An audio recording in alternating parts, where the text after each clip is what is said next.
Matapos suspendihin si Cebu Governor Gwen Garcia, bahagyang nagkatensyon kagabi sa Kapitolyo ng Cebu matapos pagtatanggalin ng mga pulis sa mga tent na itinayo ng mga taga-suporta ng gobernadora.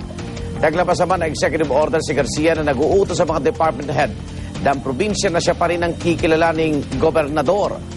May live report si Alan Domingo ng GMA Cebu. Alan. Igan, nanindigan pa rin si Cebu Governor Gwendolyn Garcia na hindi niya kilalanin ang suspension order na inihain ng DILG sa kanya. Sa katunayan, palaban pa rin si Governor Gwen Garcia. Sa katunayan, hindi siya umalis sa Kapitolyo buong magdamag. Kagabi, bahagyang nagkatensyon sa loob ng Cebu Provincial Capital matapos pinagtatanggal ng mga pulis ang mga tanks na mga supporters ni Governor Gwen Garcia sa Kapitolyo.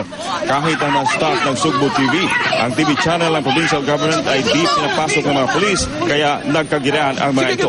Ikaw na lang kay Bilin dili. Buang Nagsagawa rin ng misa dito sa Cebu Provincial Capital sa pangunguna ni Governor Garcia at ang mga department heads.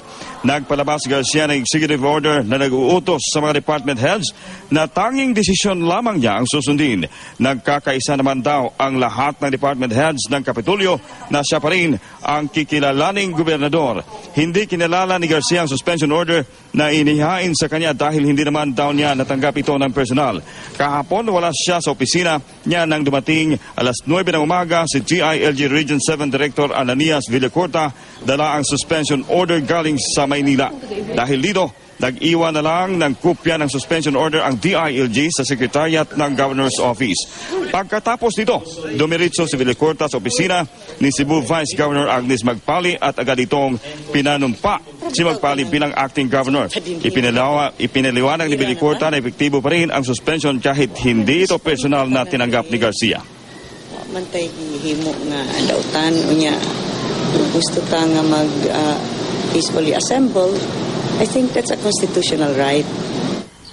Igan, sa mga oras na ito, bahagyang tensyonado pa rin ang sitwasyon dito sa Cebu Provincial Capital. Hindi na pinapasok o pinayagang makapasok ang mga sasakyan dahil sa mga barikadang inilagay dito sa Capitol compound. At yan ang latest mula dito sa Cebu, Igan. Maraming salamat, Alan Domingo ng GMA Cebu.